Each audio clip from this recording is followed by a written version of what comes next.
देखो ऑर्गेनोग्राम्स क्या होता है, जब आप एक ऑर्गेनाइजेशन में स्ट्रक्चर बनाते हो, वो स्ट्रक्चर नॉर्मल तो आपने क्या रिलेशनशिप्स बताए, कम्युनिकेशन का फ्लो का है, वो डायरेक्शंस वगैरह बताया, ये बताया कि किसकी अथॉरिटी किसकी रिस्पॉन्सिबिलिटी, वो चेन ऑफ कमांड्स बनाई। ऑर्गेनोग्राम में एक एक्स्ट्रा चीज़ होती है कि जो जैसे बोले ना जॉब पोजीशन हमने बनाई है ऑर्गेनाइजेशन स्ट्रक्चर में, वहाँ पे ऑर्गेनोग्राम में सिर्फ पोजीशन नहीं है, उस पोजीशन में जो बंदा बैठा है उसकी डिटेल्स हैं विद पिक्चर्स। ऑर्गेनोग्राम एक चार्ट सा होता है ना, उसमें से एक चार्ट सा होता है, उसमें सबका जो डिविजन्स है वो तो बनी हुई है, लेकिन हर डिवीजन पे मान लो जो बंदा बैठा है जॉब पोजीशन वाला, उस जॉब पोजीशन पे उसकी पिक्चर, उसके कांटेक्ट डिटेल्स कि किसको कांटेक्ट, मतलब कैसे करें उसको कांटेक्ट, उसकी एक्चुअल डेजिग्नेशन क्या है, काम क्या है, वो सब वहाँ लिखा होता है। सो ऑर्गेनोग्राम एक बहुत बड़ा सारा चार्ट बन जाता है जिसमें एक एक एम्प्लॉय की वो डिटेल आ जाती है कि है ना, ये इसका नाम, ये इसका पिक्चर, ये इसकी कांटेक्ट डिटेल और ये उसका डेजिग्नेशन। तो ऑर्गेनोग्राम्स या ऑर्गेनाइजेशनल चार्ट बोल सकते हो तुम इसको। Diagrammatic presentation of structure and authority responsibility relationships या channel of communication या span of management in a company. It represents formal relationships in a pictorial form, जैसे मतलब पिक्चर है उसमें तो पिक्टोरियल फॉर्म में है वो। Shows the following information: organization structure, ये तो पहले बताया मैंने, span of control, chain of communication, authority responsibility relationship, name picture contact detail and designation of managers की एक एक मैनेजर की डेजिग्नेशन वगैरह है। देन प्रिंसिपल्स ऑफ मेकिंग ऑर्गेनोग्राम्स, जब आप ऑर्गेनोग्राम्स बना रहे हो तो कुछ चीज़ों का ध्यान रखना है। कौन सी चीज़ें? Lines of formal authority should be followed, कि चलो चार्ट तो तुम बना रहे हो पिक्चर्स की फॉर्म में, बट फॉर्मल अथॉरिटी की लाइंस फॉलो होनी चाहिए। To persons can't occupy the same position, ये तो है ही क्योंकि एक पे एक ही पे की पिक्चर लगेगी ना, तो एक पोजीशन पे दो नहीं हो सकते। Importance given two positions not persons, position को इंपॉर्टेंस दो, पर्सन को इतना इंपॉर्टेंस मत दो कि हाँ ये पर्सन ये काम कर रहा है, नहीं ये पोजीशन पे वो पर्सन है, ऐसे बताना है ना, चार्ट ऐसे ही बनता है ना। Should be balanced, no undue concentration of authority in a single position, जैसे मैंने बोला पोजीशन पे इंपॉर्टेंस देनी है लेकिन अनड्यू इंपॉर्टेंस भी नहीं देनी कि एक ही पोजीशन पे बहुत अथॉरिटी दे दी और दूसरे पोजीशन पे अथॉरिटी है ही नहीं, ऐसी भी नहीं होना चाहिए।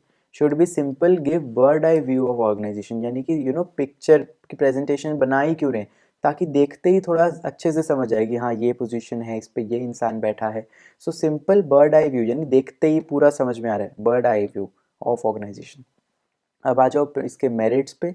देखो जैसे मैंने अभी अभी बताया कि क्लियरली दिखा रहा है आपकी कि अथॉरिटी रिलेशनशिप्स वगैरह क्या है, वो क्लियरली दिखा रहा है क्योंकि ये बहुत क्लियर चार्ट सा बना है ना, pictorial representation. Helps identify the inefficiencies, ये तो दिखेगा ही, पोजीशंस पे है तो ये वाली पोजीशन पे मान लो पता लग रहा है कि इस वाली की सेल्स कम हो रही है, तो उस पोजीशन पे जो बंदा बैठा है उसको दिख गया ना सामने कि हाँ कि ये है जो इनएफिशिएंट है। गाइड फॉर न्यू एम्प्लॉयज़, अब न्यू एम्प्लॉई है उसको लेके आएंगे, हाँ भाई ये देखिए है हमारी ऑर्गेनाइजेशन का ऑर्गेनोग्राम, तो वो एम्प्लॉय देखते ही समझ जाएगा बर्ड आई व्यू में कि हाँ अच्छा ऑर्गेनाइजेशन ऐसी दिखती है, इस पे ये बैठा है, इस पे ये बैठा है, तो नए एम्प्लॉयज़ के लिए अच्छी चीज़ है ये।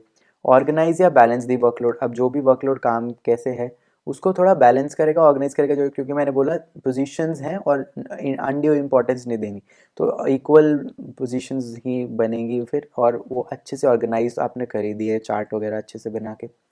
प्लानिंग एक्सपेंशन या प्रमोशन, ये तो है ही कि आप मान लो एक्सपैंड करना चाहते हो तो उस ऑर्गेनोग्राम में देखोगे कि हाँ इस डिपार्टमेंट में एक्सपैंड कर सकते हैं, इसमें जगह नहीं है, पोजीशन नहीं है तो नहीं कर सकते, प्रमोशन कैसे करनी है, वो प्रॉपर चार्ट है तो सब कुछ क्लियरली दिख रहा है आपको, राइट। डीमेरिट्स पे आ जाओ। यहाँ पे जब ऐसे चार्ट बनता है ना, ऐसे फिर इसके नीचे ये इसके नीचे ये, तो जब नीचे नीचे नीचे लेवल होता है ना, तो एक कुछ फीलिंग ऑफ सुपीरियोरिटी इन्फीरियोरिटी आ जाता है कि यार मैं लोअर लेवल पे हूँ, वो ऊपर लेवल वाला इंसान है। सो वो टीम स्पिरिट को थोड़ा हैम्पर करता है जब ऐसे चार्ट ऐसे वाला बनता है, वर्टिकल वाला। ऑब्सोलीट इफ़ नॉट अपडेटेड, मान लो आप ऑर्गेनाइजेशन चार्ट ये जो है इसको अपडेट नहीं कर रहे, तो ये ऑब्सोलीट बन जाएगा ना, कि मान लो नए पोजीशन क्रिएट हो गई या ये वाली पोजीशन हट गई बट वो चेंजेस ही नहीं लाए उस चार्ट में, तो फिर फ़ायदा क्या है उस चार्ट का। Rigid structure resist the changes, ये स्ट्रक्चर रिजिड हो गया क्यों, क्योंकि एक ही चार्ट जैसे बन गया, अब बोला तो ठीक है आपको एक्सपैंड करना है, आप कर सकते हो, लेकिन वो पोजीशंस एक्सपैंड करनी है। मान लो स्ट्रक्चर ही थोड़ा चेंज करना है आपको, यार स्ट्रक्चर ऐसे नहीं, तो पूरा चार्ट दोबारा बनाना पड़ेगा। तो मैनेजर भी सोचेगा यार पूरा चार्ट ऑर्गेनोग्राम दोबारा बनेगा ऑर्गेनाइजेशन का, इससे बेटर है इसी में थोड़ा बहुत इधर उधर कर लो, है ना। तो पूरा स्ट्रक्चर रिजिड हो जाता है। Doesn't indicate the extent of authority. देखो ये तो बता दिया कि हाँ इसके ऊपर ये, इसके ऊपर ये, तो इसके पे ये इसकी अथॉरिटी है। ये नहीं बताया कितनी अथॉरिटी है, किस चीज़ की अथॉरिटी है, किसकी अथॉरिटी नहीं है, किसकी अथॉरिटी रिटेन्ड है, किसकी अथॉरिटी दे रखी है, डेलीगेट कर रखी है, वो नहीं बताया।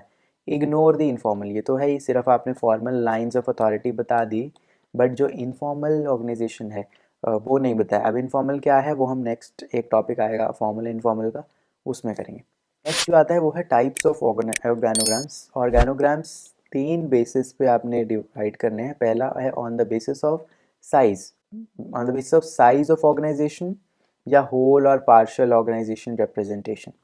कि मान लो ऑर्गेनाइजेशन बहुत बड़ी ऑर्गेनाइजेशन है, तो पूरी ऑर्गेनाइजेशन को एक ही ऑर्गेनोग्राम में डालना तो बहुत मुश्किल है, क्योंकि एक ही पूरे उसमें कैसे इतनी बड़ी पिक्चर बनाओगे कि हाँ ये भी ये सब। तो ऑर्गेनोग्राम थोड़ा लेंदी बनता है ना।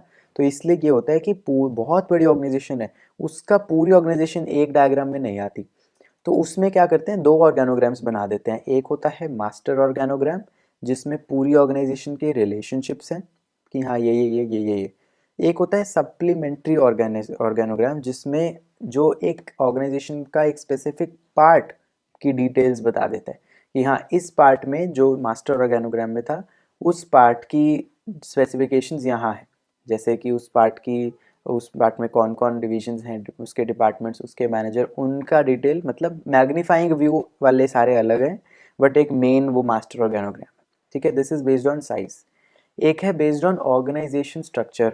ये तो अभी हमने किया कि ऑर्गेनाइजेशन स्ट्रक्चर कैसे हो सकता है, functional structure, product structure, geographical, customer, process और मैट्रिक्स, ये वाले करे थे ना स्ट्रक्चर। तो वही सारे स्ट्रक्चर के आगे ऑर्गेनोग्राम लगा लो तो वो वाले ऑर्गेनोग्राम्स बन जाते हैं। फिर आते हैं बेस्ड ऑन लेआउट। अब लेआउट के बेस पे कैसे, वर्टिकल, हॉरिजॉन्टल और सर्कुलर, तीनों टाइप्स के बन गए। जैसे डिटेल में देखते हैं, वर्टिकल ऑर्गेनोग्राम्स में top to bottom representation, vertical ऐसे होता है ना, तो top to bottom representation, top most authority shown at the top, कि जो टॉप मोस्ट अथॉरिटी है वो यहाँ, जो लोअर लेवल की अथॉरिटी है वो बॉटम में सबसे। ठीक है, देन हॉरिजॉन्टल ऑर्गेनोग्राम वो ऐसे होगा। ठीक है, जो टॉप मोस्ट अथॉरिटी इसमें होगी वो यहाँ दिखाते हैं ना, टॉप मोस्ट यहाँ और लोअर लेवल यहाँ हॉरिजॉन्टल में। और सर्कुलर लेवल में जब दिखाते हैं तो सर्कुलर ऑर्गेनोग्राम, तो उसमें टॉप मोस्ट अथॉरिटी सेंटर में होती है, और जैसे जैसे आप बाहर जाते हो अथॉरिटी कम होने लग जाती है, तो लोएस्ट अथॉरिटी सरकमफ्रेंस जो है उस पर होती है, यानी कि आउटर मोस्ट सर्कल पे लोएस्ट पोजीशन, बेसिकली ऐसे होता है ये। ठीक है, जैसे ये top management, middle management, lower management, ऐसे, जस्ट फॉर एन एग्जांपल। ठीक है, तो ये आपके ऑर्गेनोग्राम्स वगैरह हो गए। अब ये आपको ध्यान हो कि ये मैंने बताए थे ये मॉडर्न ऑर्गेनाइजेशन स्ट्रक्चर्स हैं। इससे पहले जो किए थे लाइन, स्टाफ, फंक्शनल, वो क्या थे, ट्रेडिशनल ऑर्गेनाइजेशन स्ट्रक्चर। तो मॉडर्न और ट्रेडिशनल ऑर्गेनाइजेशन स्ट्रक्चर में भी डिफरेंस करके जाएंगे हम। ठीक है, वो मान लो वो पूछ ले तो वो भी आना चाहिए हमको। तो देखो ट्रेडिशनल में अगर आपने देखा हो, यूजुअली जो स्ट्रक्चर्स थे ये सब मैं आपको उसमें बता चुका हूँ, बस ये समराइज कर रहा हूँ मैं। ट्रेडिशनल में जो थे वो स्टेबल और इनफ्लेक्सिबल थे, थोड़े बहुत रिजिड थे, राइट। लेकिन जो मॉडर्न में है वो स्ट्रक्चर्स क्या है, डायनेमिक और फ्लेक्सिबल है। ट्रेडिशनल में सिंपल डिज़ाइंस होते थे, मॉडर्न में थोड़े और कॉम्प्लेक्स हैं। ट्रेडिशनल लेस कॉस्टली था, वो अपडेटेड टेक्नोलॉजी है तो ज़्यादा कॉस्ट है। ट्रेडिशनल सूटेबल किन के लिए था, जिसमें बस एक या दो ही प्रोडक्ट की लाइंस हैं with limited area of production, मतलब बेसिकली लिमिटेड सा काम है जिसका। मॉडर्न उनमें लगता है जो ग्लोबल फॉर्म्स हैं, मल्टी रेंज डाइवर्स प्रोडक्ट्स, मतलब बड़े लेवल की ऑर्गेनाइजेशन। देन ट्रेडिशनल में the structures include product, geographic and functional division, ये तो हमने टाइप्स किए ही थे। उसमें क्या था, both product and functional divisions vested in each other, मतलब कॉम्बिनेशन ही होता है हर एक में। The structures have centralised authority, उसमें पार्टिसिपेटिव वर्क एनवायरनमेंट था with balanced delegation of authority, मतलब डेलीगेशन होती है, लेवल्स ऐसे थे ना, बट बैलेंस्ड होती है। Employees have low moral in absence of authority and से इन डिसीजन मेकिंग, अथॉरिटी नहीं है तो कई बार क्या होता है मोरल मोटिवेशन कम रहती है, बट मॉडर्न वाले में तो मोरल हाई है, बिकॉज अगेन उनको स्पॉट में डाल दिया जाता है कि है ना आप डिसीजन लो, आप इनिशिएटिव लो, या basically authority is also controlled to some extent, ये कंट्रोल करती है उसका motivation. So this was traditional और मॉडर्न ऑर्गेनाइजेशन स्ट्रक्चर्स, ये हमने टॉपिक कर लिया। डिफरेंस करके जाना चाहिए, बिकॉज अगर मान लो पूछ रहा है आपसे तो you should know how to write. And I always say अगर पढ़ रखा होती है कोई चीज़ वो बेटर आप लिख सकते हो इंस्टेड ऑफ कि आपने पढ़ ही नहीं रखी कभी। So it's better. ठीक है, नेक्स्ट आप फॉर्मल और इनफॉर्मल ये है टॉपिक, ये हम नेक्स्ट लेक्चर में करते हैं। तब तक के लिए बाय बाय।